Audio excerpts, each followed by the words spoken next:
Welcome friends. Philosophy की दुनिया में आप लोगों का बहुत बहुत स्वागत है। धर्म, दर्शन शास्त्र और विज्ञान।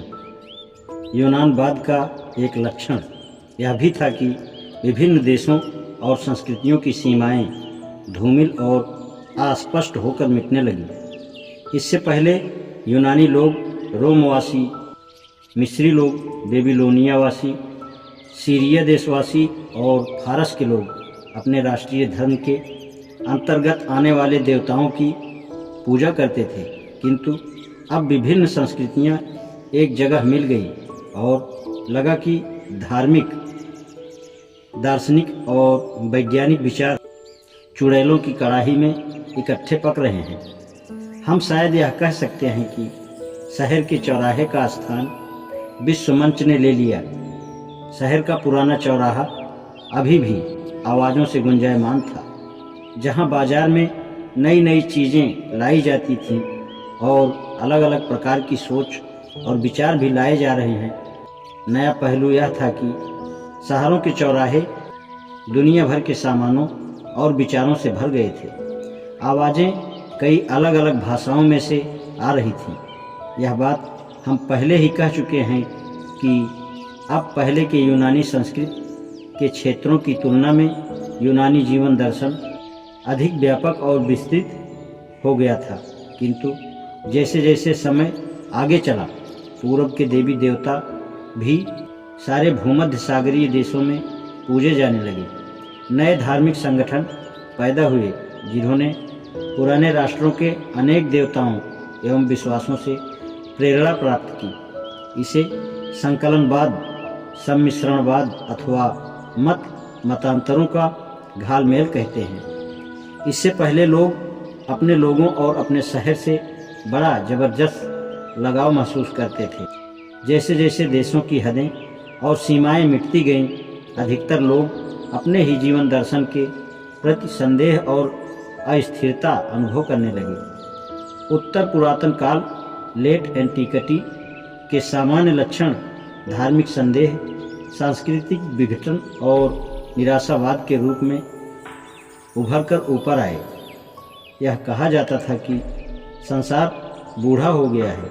यूनानवादी युग में नई धार्मिक रचनाओं का एक साझा लक्षण यह था कि उनमें उन उपदेशों का समावेश किया था जिनसे मानवता मृत्यु से मुक्ति पा सकती है।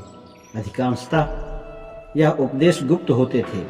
कुछ उपदेशों को स्वीकार करके और कुछ संस्कारी कर्मकांडों को करके एक आस्थावान व्यक्ति आत्मा की अमरता और शाश्वत जीवन की आशा कर सकता था। आत्मा की मुक्ति के लिए धार्मिक कर्मकांड के समान ही ब्रह्मांड की प्रकृति के बारे में एक विशिष्ट अंतर्दृष्टि अत्यंत महत्वपूर्ण थी। अच्छा सूफी, नए धर्मों के विषय में तो इतना ही काफ़ी है, किंतु दर्शन शास्त्र भी मुक्ति और शांति की दिशा में अधिकाधिक बढ़ता जा रहा था। ऐसा सोचा जा रहा था कि दार्शनिक अंतर्दृष्टि के न केवल अपने आप में एक पारितोषिक है, अपितु इसे मानवता को नैराश्य एवं मृत्यु के भय से भी त्राण दिलानी चाहिए। इस प्रकार धर्म और दर्शन शास्त्र के बीच सीमा रेखाएं धीरे धीरे समाप्त हो रही थीं। सामान्य रूप से यूनानवाद का दर्शन आश्चर्यजनक रूप से मौलिक नहीं था। परिदृश्य पर किसी नए अफलातून या अरस्तु का प्रादुर्भाव नहीं हुआ। इसके विपरीत एथेंस के 3 महान दार्शनिक अनेक दार्शनिक धारणाओं एवं रुझानों के प्रेरणा स्रोत बने हुए थे, जिनका वर्णन मैं शीघ्र ही संक्षेप में करूंगा। यूनानवादी विज्ञान भी विभिन्न संस्कृतियों के ज्ञान के मिश्रण से प्रभावित हुआ था। यहाँ पूर्व और पश्चिम के एक स्थान पर मिलने में अलेक्जेंड्रिया नामक नगर ने अत्यंत महत्वपूर्ण भूमिका निभाई। जहाँ एक ओर एथेंस दर्शन शास्त्र का केंद्र बना रहा, जहाँ अभी भी अफलातून और अरस्तु के नामों से जुड़ी दार्शनिक विचारधाराएं कार्यरत थीं, अलेक्जेंड्रिया विज्ञान का केंद्र बन गया। अपने विशद पुस्तकालय के साथ ही यह गणित, खगोल विज्ञान, जीव विज्ञान और औषधि एवं चिकित्सा विज्ञान का केंद्र बन गया। यूनानवादी सभ्यता की तुलना आज की दुनिया से भी की जा सकती है। 20वीं शताब्दी निरंतर खुलती जा रही सभ्यता से भी प्रभावित हुई है।